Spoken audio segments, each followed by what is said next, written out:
ingin membahas satu topik yang menjadi satu makna atau pengertian tentang penyembahan yang sebenarnya. Kita akan membuka dari kitab Wahyu pasal yang keempat.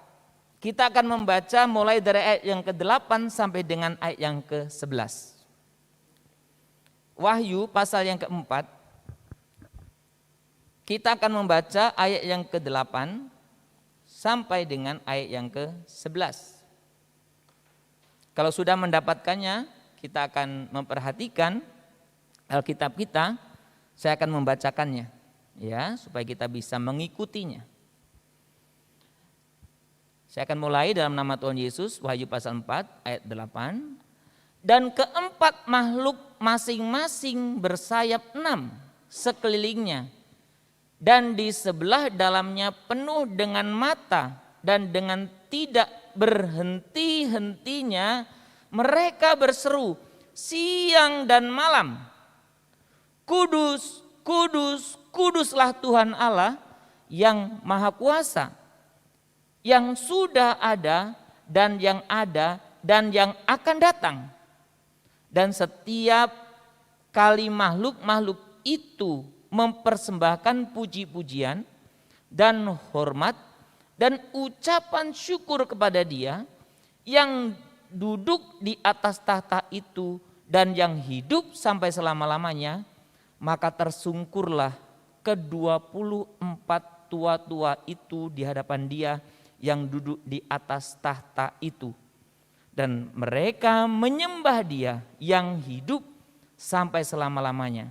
Dan mereka melemparkan mahkotanya di hadapan tahta itu sambil berkata, Ya Tuhan dan Allah kami, Engkau layak menerima puji-pujian dan hormat dan kuasa, sebab Engkau telah menciptakan segala sesuatu, dan oleh karena kehendak-Mu semuanya itu ada dan diciptakan.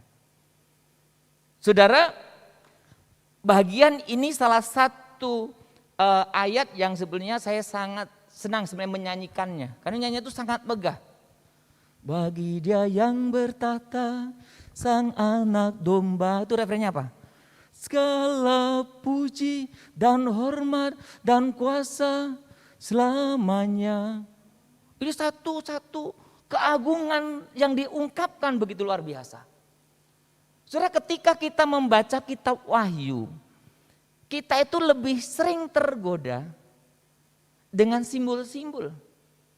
Kita sering lebih tergoda dengan hal-hal yang kita susah mengerti. Dalam mengerti, oh apa ya Pak binatang itu, apa ya Pak angka 7 itu, angka 24, angka 4, angka 6, macam-macam. Kita sering fokus di sananya.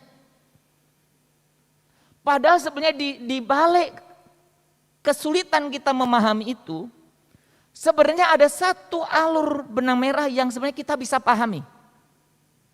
Sekalipun kita abaikan arti-arti simbol itu.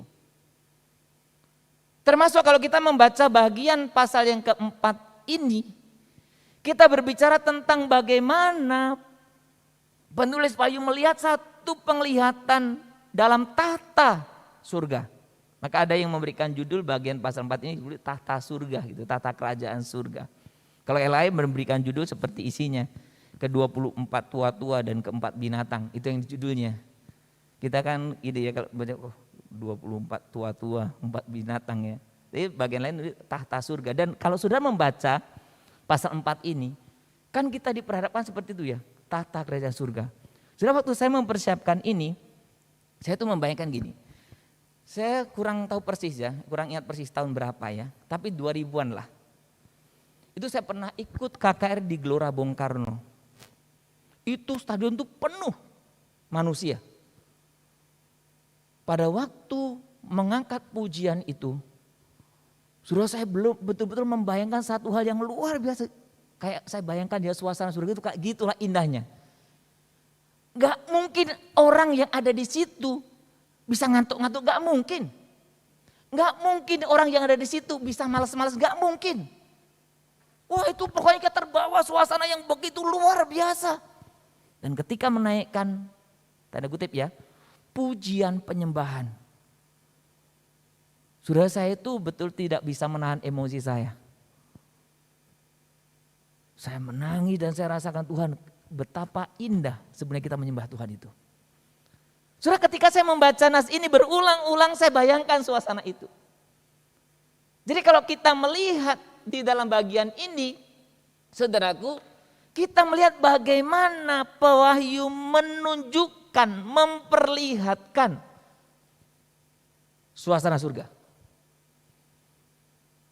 Memang ketika kita berbicara menyangkut angka, ada 24, ada biasanya ditafsirkan bagaimana itu adalah orang-orang percaya, baik mulai dari perjanjian lama, 12 suku Israel, maupun orang perjanjian baru, hasil dari pemberitaan Injil 12 murid. Keseluruhan orang-orang percaya digambarkan seperti itu.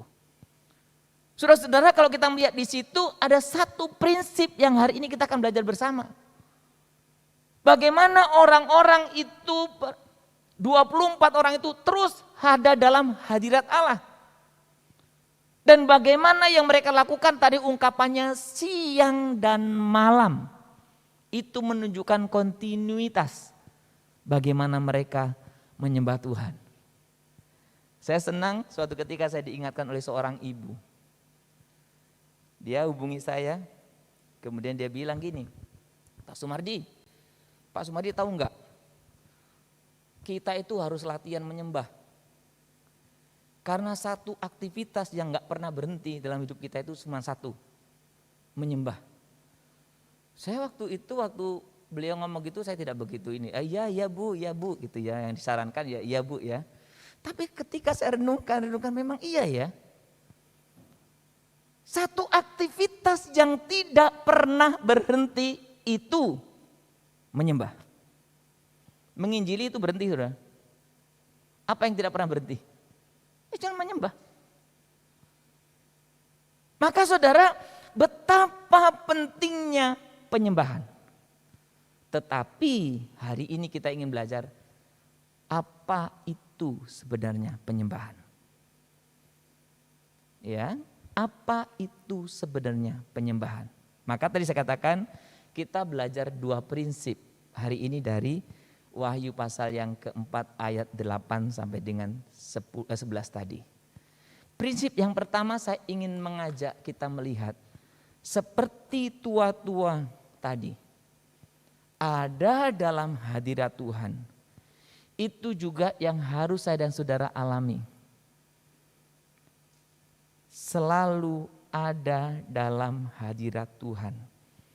Saudara, poin ini sebenarnya seringkali kita sejak ada secara formal bait Allah, maka manusia sering membatasi Allah itu tinggal satu tempat tertentu. Sekali lagi, sejak ada secara formal bait Allah, karena dulu nggak ada kan bait Allah. Jadi sejak ada formal nih, kemah suci, kemudian dibuat bait suci, sampai yang sekarang diturunkan jadi gereja, orang jadi terjebak membatasi bahwa Allah itu hadir dalam satu tempat saja. Yaitu bait suci. Yaitu gereja. Makanya banyak orang begitu menjaga bagaimana bagusnya, bagaimana salehnya, bagaimana penampilannya di gereja. Karena dia menyadari itu hadirat Tuhan. Tapi saudara, benarkah demikian faktanya? Apakah Tuhan itu Tuhan yang kerdil, yang dikurung dalam bait Allah ini, dalam gereja ini? Karena kalau demikian berarti selalu ada dalam hadirat Allah, berarti harus selalu ke gereja? Saya memberikan beberapa fakta dalam perjanjian lama sekalipun. Saudara ingat kapan Tuhan Allah menjumpai Abraham? Di mana? Saya berikan salah satu contoh ya. Umpamanya kita coba membuka, ini contoh saja untuk membuka pemikiran kita. Kejadian 18 ya umpamanya, ini waktu Allah memperbaiki perjanjiannya. Kejadian 18. Saudara, kalau dalam kejadian 18 itu Kita bisa membaca ayat 1 saja. Kita di mana di mana Tuhan menjumpai Abraham. Saya akan membacakan ya, ini contohnya ya. Kemudian Tuhan menampakkan diri kepada Abraham di mana? Dekat pohon tarbantin di Mamre. Terus sedang Abraham atau ia duduk di pintu kemahnya waktu hari panas terik. Sudah bayangkan secara sederhana ya, jangan formal membayangkannya. Kalau Anda sedang panas terik, Anda duduk di depan pintu, kira-kira Anda ngapain? Maaf ya, mungkin kalau bapak-bapak sedang lepas baju, sambil gini, Allah datang. Loh, Allah menjumpai bukan di bait Allah. Belum ada sih memang waktu itu. Waktu Abraham sedang kepanasan, gerah ya di depan pintu, cari angin, Allah datang. Itu fakta pertama ya. Fakta kedua, di mana Allah menjumpai Yakub? Ketika dia sedang tidur di batu. Allahnya batu ya, karena waktu itu nggak ada bantal seperti sekarang yang di mobil. Jadi tidurnya di batu. Allah turun. Mulai malaikat itu, Yakub lihat itu ada tangga turun naik, ada malaikat Allah. Maka dinamakan Betel kan, rumah Allah. Di mana Allah menjumpai Musa? Di padang belantara. Saudara bisa sebutkan ada banyak contoh bahwa Allah itu ternyata tidak diam dalam satu tempat. Enggak hanya mau di gereja saja. Enggak hanya mau di dalam bait Allah saja. Tapi berarti Allah bisa hadir di mana saja. Nah makanya poin ini saya mau katakan kepada kita. Bagaimana kita bisa belajar dari prinsip Wahyu pasal 4. Kita selalu dalam hadirat Tuhan. Selalu dalam hadirat Tuhan Allah tidak sama dengan selalu ke gereja. Maksudnya Senin sampai Selasa, Senin sampai Minggu ya. Ya saya tidak bilang berarti kata Pak Sumbani nggak harus ke gereja kok, ya udah di rumah saja. Kadang serba susah juga yang ngomongnya ya.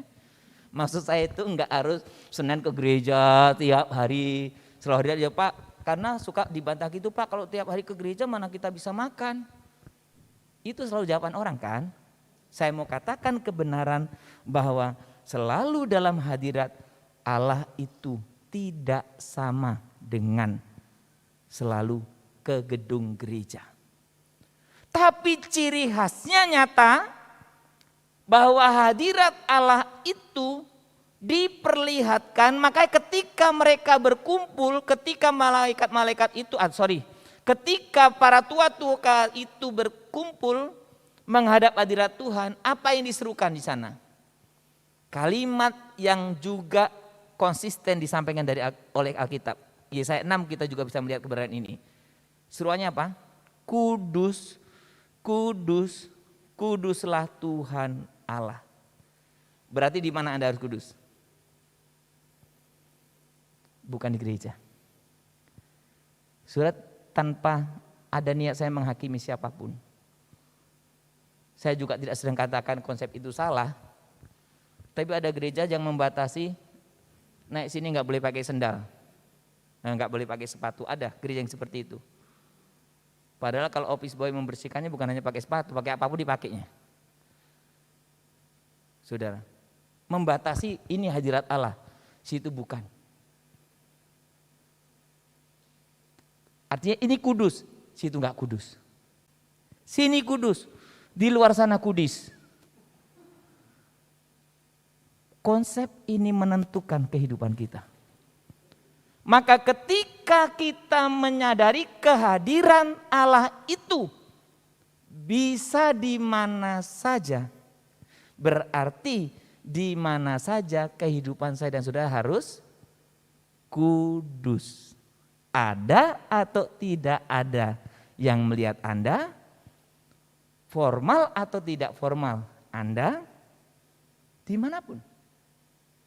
Saudara, jadi ini prinsip yang sangat penting. Nah saudara, berkaitan dengan ini, kesalahan banyak orang ketika berbicara tentang penyembahan, menyangkut biasanya ibadah di gereja adalah, ada banyak orang bilang gini ya, oh di gereja kami itu biasanya ya acara itu awal tuh penyembahan, praise worship, penyembahan pun dibagi dua, praise dan worship. Ada puji-pujian, ada penyembahan. Ini saya sedang bicara esensi ya. Sekalipun dengan teknis saya suka ajarkan itu di kelas persiapan. Tapi kalau kita pahami ya, kita kan suka gitu. Oh berarti kalau penyembahan yang angkat-angkat tangan ya, yang tutup mata ya. Setelah itu pengajaran. Maka kalau penyembahan, wah gitu, kalau pengajaran sudah mulai itu. Pasang posisi yang bagus, ya, yang nyaman, ya, sandar yang enak, ya, sampai nunggu kata terakhir, baru bangun lagi. Karena pengajaran. Maka saudara, tidak jarang saya mendapatkan pesan, Pak Pendeta, Pak Pendeta nanti kalau khotbah jangan panjang-panjang ya. Jadi saya pernah satu gereja, pas saya khotbah dibilang, Pak Pendeta, nanti kalau khotbah jangan panjang-panjang ya. Enggak, ya udah nanti besok kalau saya khotbah lagi saya buat lebih panjang, dia bilang gitu. Semakin disuruh jangan panjang, saya buat panjang. Silakan membedakan penyembahan pengajaran. Pada semestinya dalam ketika kita berbicara tentang prinsip yang tadi, hubungannya dengan penyembahan adalah berarti merasakan hadirat Tuhan di mana saja, kapan saja. Berarti di dalam gereja penyembahan itu tidak terbatas pada nyanyian. Berarti sekarang Anda sedang menyembah Tuhan, bukan? Berarti ketika Anda sedang doa, sedang menyembah Tuhan, bukan? Berarti ketika Anda sedang umpamanya membuka Alkitab, Anda sedang menyembah Tuhan, bukan? Ketika Anda memberikan persembahan, Anda sedang menyembah Tuhan, bukan? Ketika Anda melakukan apa saja, ini konteks gereja ya. Termasuk juga ketika Anda berbicara tentang kehidupan sehari-hari. Ketika Anda pergi ke kantor, Anda sedang menyembah Tuhan. Ketika Anda sedang di jalan raya, Anda menyembah Tuhan. Ketika Anda sedang main-main, ini anak-anak muda, nonton bersama, sedang menyembah Tuhan. Ketika apapun Anda sedang menyembah Tuhan. Semestinya. Nah kesalahan yang berikutnya juga kadang-kadang begini Bapak Ibu. Seringkali penyembahan itu hanya berbicara tentang jenis musik. Banyak orang berbicara tentang penyembahan itu berbicara tentang jenis musik. Ah di gerejaku ada penyembahan, gerejamu gak ada ya? Kaku kali. Penyembahan bukan jenis musik. Penyembahan bukan sedang menampilkan style, bukan. Oh kalau penyembahan itu yang mati lampunya, yang gelap, kemudian lagunya apa, yang melo, penyanyinya sambil nangis-nangis sedikit, ya. Pokoknya enak lah, pokoknya terbawalah seperti melayang. Bukan. Kalau itu pemahamanmu, itu hanya ritual. Penyembahan bukan itu. Bukan sesempit itu, bukan berbicara genre musik. Saudara, saya memahami sederhana. Allah menciptakan alam semesta ini lengkap dengan segala paketnya. Saya suka berpikir gini, saudara, sebetulnya kalau kita memahami seseorang, contoh sederhana ya. Kalau Bapak Ibu mengenal saya, Bapak Ibu bisa membaca tulisan saya. Maupun enggak saya kasih tulis namanya di bawah, akan tahu ini semua di tulisannya. Kenapa? Karena orang itu punya kecenderungan, ya kayak itulah isinya. Ya. Siapa itu ada khasnya. Apa yang menjadi kesukaan saya, pasti saya masukkan. Apa yang menjadi ciri khas saya pasti saya masukkan. Sama. Ketika seseorang melukis. Kalau orang yang tahu ini pasti lukisan si A bisa mengerti. Karena setiap lukis berbeda. Ada ciri khasnya. Berarti ketika si A melukis, dia akan lukiskan apa yang dia suka. Artinya yang dia luka itu semua suka dia di dalamnya. Ada suatu ketika seorang pengarang lagu dan penyanyi ditulis gini. Boleh nggak sebutkan lagu mana yang paling kamu sukai? Ini pengarang lagu, komposer. Dia juga penyanyi. Boleh nggak sebutkan salah satu lagu yang paling kamu sukai? Apa jawabnya? Saya nggak bisa sebut salah satu yang paling saya sukai. Karena semua lagu yang saya cipta, saya sukai. Lalu apa sih hubungannya dengan ini? Kalau alam semesta ini ciptaan Tuhan Allah, dengan segala sesuatu yang ada di dalamnya, ingat sebelum dosa ya, berarti apa saja yang dalam alam semesta ini Tuhan suka atau tidak? Termasuk segala jenis genre musik, Tuhan suka atau tidak? Tuhan yang cipta kok, pasti Tuhan senang. Apapun yang dipakai. Maka jangan terjebak kepada perdebatan yang praktis, yang tidak tepat. Penyembahan tidak berbicara tentang genre musik. Yang saya ingin tekankan poin pertama ini, bagaimana saya dan saudara seperti 24 tua-tua itu selalu ada dalam hadirat Tuhan. Gereja kita melalui mimbar ini saya selalu dengungkan, sedang mengadakan kelas pemuritan jurnal bersama Yesus angkatan pertama. Saya rindu program ini bisa continue. Barang siapa belum ikut nanti ada buka kelas lagi. Karena apa di balik program ini yang saya rindukan, yang kita rindukan bersama. Anda dan saya 24 jam. Di mana saja, dalam situasi apa saja, saya dan saudara merasakan hadirat Tuhan. Merasakan mengalami hadirat Tuhan. Anda menyadari Anda sedang bersama-sama Tuhan. Maka semua kita harusnya berpikir bahwa Tuhan Yesus itu ada bersama kita 24 jam. Enggak telat dia datangnya. Ada bersama kita. Ya kemarin sebenarnya video itu sering saya pernah putar juga di sini kalau tidak salah ya. Di kelas terakhir itu Yesus itu kemana-mana ada. Ada orang lagi ngajar anaknya, dia ada di sampingnya. Jadi ibu-ibu yang sekarang lagi stres ngajar anak-anaknya ya atau bapak ya. Ada Tuhan di sampingnya. Waktu bapak-bapak marah anaknya, saya kadang-kadang malu juga ya. Kadang selesai, kadang marah juga kita ya sama anak-anak ya. Saya juga kalau sedang pas sudah banyak yang dipikirkan apa, ini lagi nambah kesel, marah juga ya. Tapi selesai malah itu, Tuhan malu juga gitu ya. Hanya nggak di depan anak-anak aja kan. Ya orang tua kan gengsinya tinggi. Ya kan? Malu kita, Tuhan ada. Ya. Keras suaranya kan. Aduh, malu Tuhan. Maaf ya tadi saya keras suaranya sama anak saya. Sudah Tuhan ada. Ketika kita mengerjakan pekerjaan apapun ada di situ. Bahkan dalam ilustrasi itu orang sedang ngepel ya. Tuhan ikut. Lihat. Orang sedang ada bermasalah, Tuhan ada.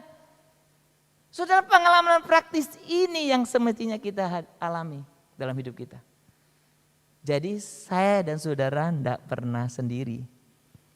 Menyadari bahwa hadirat Tuhan ada dalam kehidupan kita setiap hari.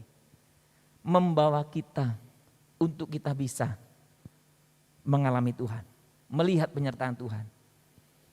Ini yang kita harus alami dalam hidup kita. Jadi bagaimana kita berbicara tentang penyembahan? Hari ini kita berbicara penyembahan berarti mendatangkan kesenangan bagi Tuhan.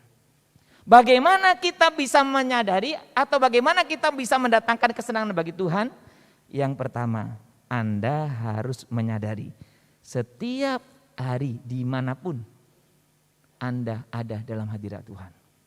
Yang kedua saudaraku, penyembahan itu pusatnya adalah Tuhan.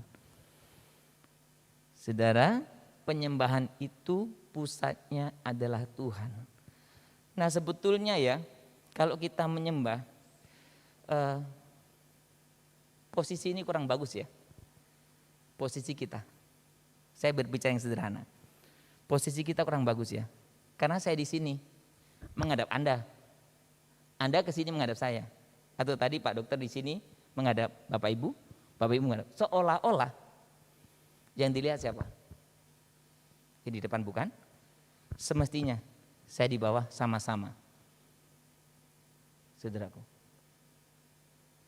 Jadi ketika kita menyembah, fokus penyembahan kita adalah Tuhan, bukan yang lain. Saudara, semua kita, semua manusia itu ternyata Tuhan ciptakan, Tuhan rancang dengan satu kebutuhan yang itu tidak bisa dipenuhi oleh yang lain. Itu menyangkut penyembahan. Setiap orang. Maka perhatikan Bapak Ibu, semua orang siapapun dimanapun ada naluri untuk menyembah. Hanya menyembahnya aja bisa beda-beda. Betul kan? Ada yang menyembah pohon. Gak tahu mungkin kita yang di kota gak pernah lihat orang menyembah pohon ya. Saya pernah lihat orang menyembah pohon. Itu hutan sengaja dipelihara. Itu hutannya besar, pohonnya besar-besar. Dan sering ada makanan di situ. Menyembah pohon. Ada orang yang naturnya memang ada menyembah. Bahkan seorang futurolog saja, ya, kalau kita membaca buku yang cukup lama itu, Alvin Toffler, tapi saya kira apa yang dikatakan masih relevan sampai sekarang. Termasuk orang zaman modern ini, semakin tinggi pengetahuan orang, semakin maju orang, ada satu ruang yang kosong, yang tidak bisa dipenuhi oleh semua itu. Orang butuh yang lebih tinggi. Karena Tuhan menciptakan kita lengkap dengan keinginan kita menyembah. Nah saudara, sebagai orang percaya dan saudara, ketika kita melihat dalam Wahyu pasal yang keempat ini, kita melihat tua-tua tadi 24, makhluk yang 4 tadi, dan semua orang menghadap kepada Allah. Fokusnya jelas, pusat penyembahan itu Allah. Dan mereka berkata, kudus, kuduslah Tuhan. Saudara, maka ketika kita berbicara penyembahan, saudara, apa yang kita lakukan itu untuk Tuhan. Di dalam Kolose dikatakan begini, kita membaca dalam Kolose pasal yang pertama, ayat yang ke-16. Kita bisa baca sama-sama ya. Karena di dalam Dialah telah diciptakan segala sesuatu, yang ada di surga dan yang ada di bumi, yang kelihatan dan yang tidak kelihatan, baik singgasana maupun kerajaan, baik pemerintah maupun penguasa. Segala sesuatu diciptakan oleh Dia dan untuk Dia. Kita yang sekolah suka mengenal pesawat ya. Apa itu pesawat? Pesawat. Bukan pesawat terbang, pesawat. Pesawat itu kan segala yang diciptakan orang untuk mempermudah kita. Itu pesawat. Salah satu pesawat itu ya alat yang bisa membantu kita. Jadi kalau Anda menciptakan untuk apa? Menciptakan sesuatu. Untuk Anda kan? Pak, saya membuat sesuatu untuk si A. Tapi untuk saya itu siapa? Untuk Anda. Saudara, saya sering menempatkan diri saya, oh ya Tuhan, saya ini ciptaanmu. Berarti kalau Tuhan ciptakan saya, untuk siapa? Untuk Tuhan dong. Saudara, saya konsisten setiap kali saya menyampaikan ucapan ulang tahun.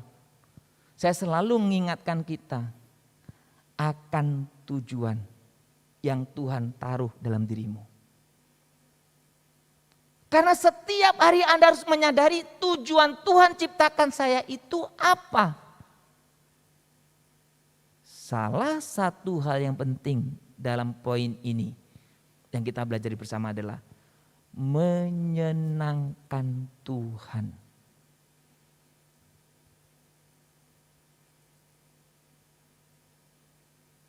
Alkitab memberikan ekspresi yang seperti manusia. Ketika kecenderungan manusia berbuat salah, maka ungkapan Alkitab apa? Allah menyesal. Kita suka protes, Tuhan kok menyesal sih?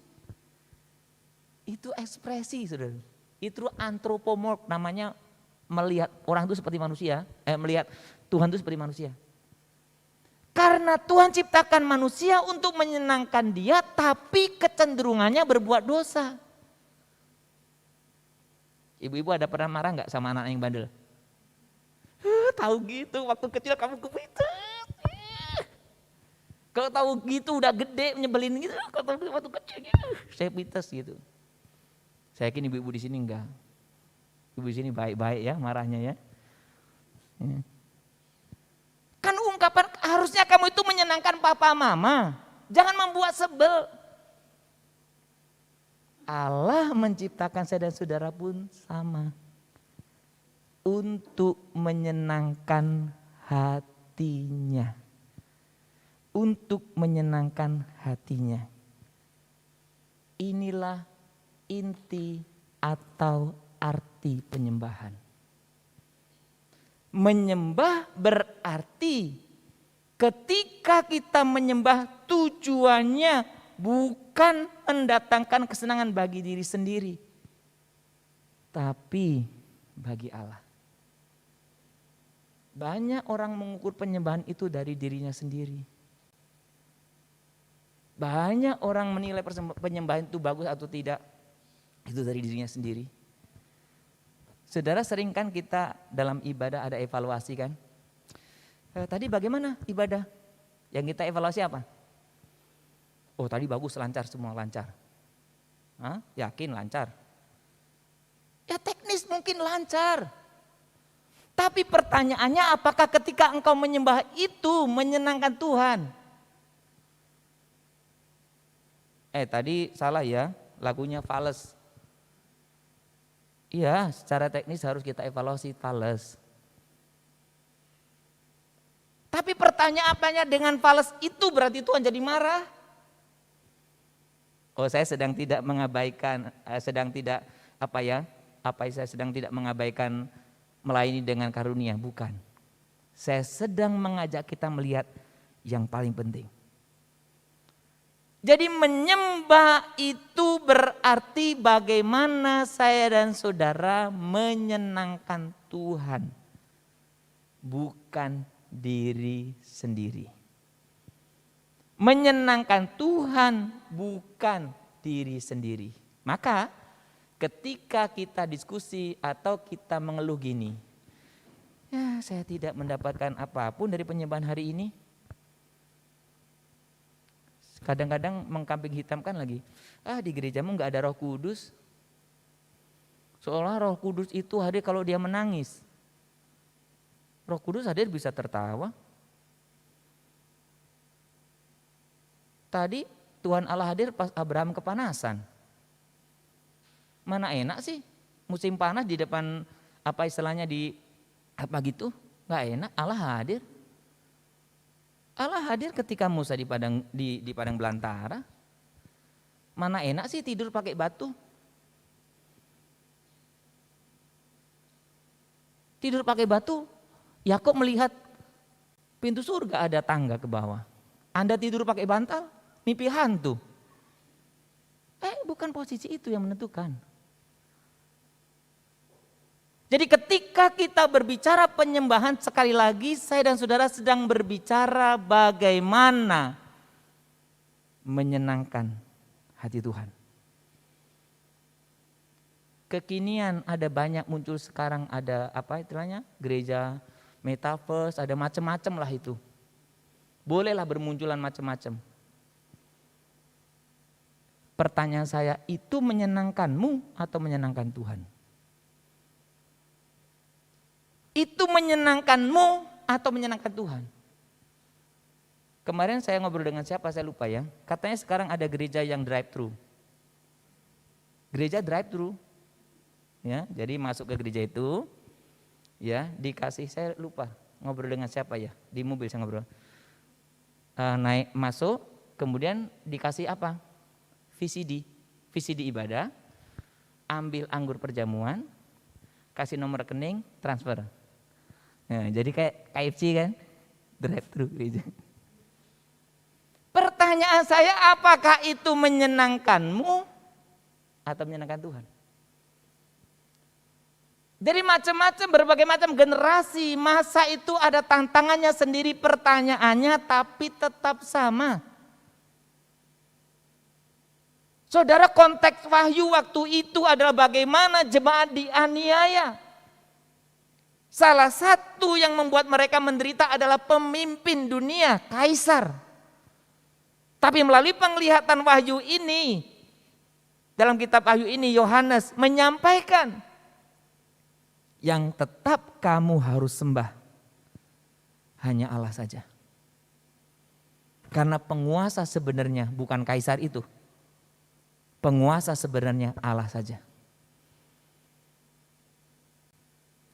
Saudara, pertanyaan ketika ini muncul dari kita. Saya tidak mendapat apapun dari penyembahan hari ini.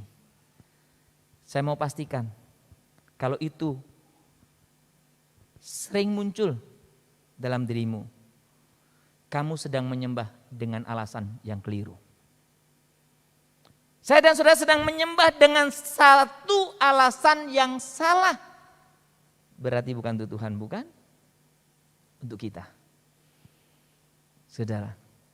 Jadi ketika kita berbicara penyembahan, tujuannya itu jelas Bapak Ibu. Tujuan kita menyembah adalah mendatangkan kemuliaan dan kesenangan bagi pencipta dan penyelamat kita. Mungkin istilah mendatangkan kurang begitu enak ya didengar, seolah-olah kalau kita nggak sembah Tuhan nggak mulia. Saya pernah menyampaikan salah satu poin dari mimbar ini, Tuhan itu mulia. Makanya mulia, sembah Raja mulia. Saudara, kalau sesuatu yang mulia, mana duluan? Anda kagumi mulia dulu atau karena mulia Anda kagumi? Saya waktu itu berikan contoh kalau nggak salah, berlian atau apa sih berlian? Nah, ibu-ibu ke saya waktu itu tanya, ibu-ibu pernah dikasih berlian sama suaminya? Nah, saya nggak tanya suami ya, ibu-ibu. Ya kan? Kalau dikasih berlian, bagaimana? Berlian. Wah, gitu. Apakah karena ibu-ibu bilang wah terus karena jadi berlian itu jadi indah? Kan tidak kan? Karena memang berlian ini indah, maka kita bisa bilang apa? Wah, gitu ya. Apakah karena nih kalau laki-laki? Apakah karena Anda bilang, cantik sekali jadi wanita itu cantik? Enggak kan? Karena memang cantiknya Anda. Wah, begitu indah ciptaan Tuhan. Itu laki-laki. Kalau wanita kan enggak gitu kan sama pria kan? Ya kan? Kalau kasih berlian baru ya, wah gitu. Ya kan? Jadi bukan sesuatu karena Anda kagum jadi dia indah, bukan. Bukan karena Anda sembah Tuhan itu mulia, bukan. Tapi karena memang Allah itu mulia, Allah yang menciptakan Anda dan saya membawa Anda kagum. Makanya kalau kita nyanyi, ku kagum hormat akan engkau, tapi enggak kagum, itu ngeledek namanya. Betul kan? Nyanyinya, ku kagum hormat akan engkau, ku kagum hormat akan engkau. Tapi sikapnya, tapi faktanya kita enggak kagum. Itu namanya apa? Jadi sekali waktu saya ditanya, sekali lagi ditanya, Pak ini bagus enggak? Bagus. Jadi rupanya yang nanya itu lihat saya enggak lihat sebenarnya kan. Pak ini bagus enggak? Bagus. Papa ini orang lihat aja enggak kok bilang bagus. Itu kayak gitu ya. Ku kagum hormat, tapi kita enggak kagum. Saudara, ketika kita berbicara penyembahan, Apakah ketika engkau menaikkan pujian tadi, engkau melihat kemuliaan Tuhan? Engkau betul mengagumi Dia. Maka ketika kita berbicara penyembahan itu, kita boleh memuliakan Dia. Sudah dalam Mazmur pasal yang ke-147, memang kalau di terjemahan Alkitab yang bahasa Indonesia biasa itu dipakai istilah bukan menyembah ya, takut. Pakai istilahnya takut. Jadi Tuhan senang kepada orang yang takut akan Dia. Tapi dalam terjemahan Today's English Version itu di Contemporary English Version dibilang gini, Tuhan senang hanya kepada orang-orang yang menyembah Dia. Tuhan senang hanya kepada orang-orang yang menyembah Dia. Berarti yang tidak menyembah enggak disukai dong. Lanjutan ayat ini begini, ternyata orang yang menyembah Tuhan itu bandingannya adalah orang yang berharap akan kasih setianya. Jadi ternyata ada relasinya itu, menyembah dan mengasihi, menyembah dan merasakan kasihnya. Ya tadi kan, kalau kita sesama kan mengagumi orang kan berarti kita suka kan. Kalau nggak suka, mau kayak apa bagusnya, Anda kagum nggak? Jelek terus. Ya udah bagus pun kita bilang jelek, orang Anda nggak suka. Jadi kalau saya dan saudara nggak nyembah Tuhan berarti Anda dan saya sedang tidak suka sama Tuhan sebetulnya. Ya saudara, Tuhan senang kepada orang-orang yang menyembah Dia. Satu kerinduan kita bersama ketika kita berbicara topik tentang penyembahan ini, kita semua menjadi orang-orang kesukaan Tuhan. Saudara, kemarin saya diberi kesempatan untuk menyampaikan sesi di salah satu PKMI kita waktu hari Senin, Valentine. Jadi saya ambil ayat tentang waktu Yesus dibaptis. Waktu Yesus dibaptis itu ada Roh Kudus dalam perwujudan seperti burung merpati. Apa yang dikatakan melalui itu? Inilah anakku yang kukasihi, kepadanyalah aku berkenan.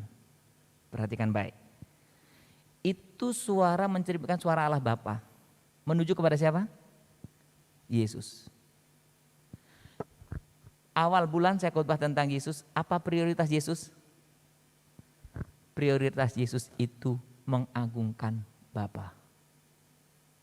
Bapa mengasihi Yesus, Yesus mengagungkan Bapa.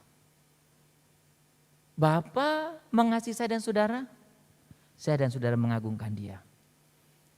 Saudara, saya pernah saksikan di mana-mana ini ayat ini sangat berkesan bagi saya. Karena pada waktu saya menerima ayat ini adalah ketika saya merasa tidak punya nilai. Tahun 98. Ayat itu saya terima. Selama ini saya sering membaca ayat itu. Tapi pada waktu itu ada orang yang sangat memperhatikan saya. Bukan gadis ya. Jangan langsung gadis pikirannya, bukan ya. Orang tua. Kasih saya Alkitab. Dan di depannya sini ditulis. Untuk Sumardi gitu ya. Kemudian ditulis di bawahnya ayat itu. Inilah anakku yang kukasihi, kepadanyalah aku berkenan. Saudara, ayat itu selama ini sering saya baca. Tapi ketika itu disampaikan oleh orang tua yang sangat mengasihi saya, beda saudara. Ayat itu saya terima dan ayat itu menjadi titik balik dalam kehidupan saya. Oh, ternyata Tuhan mengasihi saya melalui orang tua ini. Oh, ternyata saya berharga melalui pernyataan itu. Jadi sudah saya katakan, ketika kita bicara penyembahan bukan sekedar Anda berbicara dari bawah ke atas.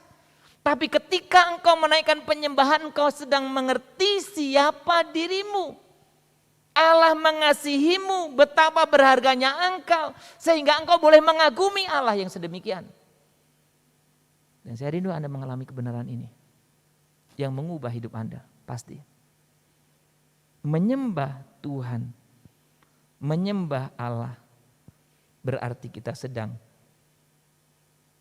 menyadari siapa Allah, kasihnya, berarti siapa kita.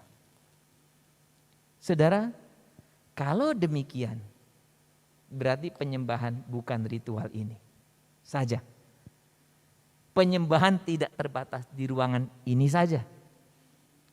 Tapi penyembahan adalah segala perbuatan kita yang mendatangkan kesenangan bagi Allah. Itu penyembahan. Segala perbuatanmu, segala perbuatan saya yang mendatangkan kesenangan bagi Allah, itu penyembahan. Berarti Anda bisa lakukan di mana saja. Berarti Anda lakukan bisa kapan saja. Berarti bisa Anda lakukan dengan berbagai cara. Sekali lagi, bukan saya sedang berkata tidak penting ibadah ini, bukan. Saya sedang menjelaskan penyembahan itu berarti bagaimana kita menyenangkan hati Tuhan. Saudara, kiranya kebenaran firman Tuhan ini boleh menolong kita. Dan saya ingin mengajak kita untuk mempunyai satu tujuan dalam hidup kita. Bahwa mendatangkan kesenangan bagi Allah itu menjadi tujuan kita, bukan yang lain. Apakah itu melalui kehidupan pribadimu, pekerjaanmu, keluargamu, profesi dan lain sebagainya. Menyenangkan Allah menjadi satu tujuan utama kita. Mari kita tundukkan kepala kita. Biarkan kebenaran firman Tuhan ini boleh membawa kita menjadi satu kehidupan yang baru dalam kehidupan kita. Dan biarkan kerinduan kita terbesar adalah menyenangkan Dia. Terima kasih Tuhan Yesus. Terima kasih Tuhan Yesus. Menyenangkanmu, senangkanmu, hanya itu kerinduanku. Menyenangkanmu, senangkanmu, hanya itu kerinduanku. Katakan lebih sungguh, biar ini menjadi sebuah kata-katamu. Menyenangkanmu, senangkanmu, hanya itu kerinduanku. Menyenangkanmu, senangkanmu, hanya itu kerinduanku. Katakan lebih sungguh, menyenangkanmu, menyenangkanmu, senangkanmu, hanya itu kerinduanku.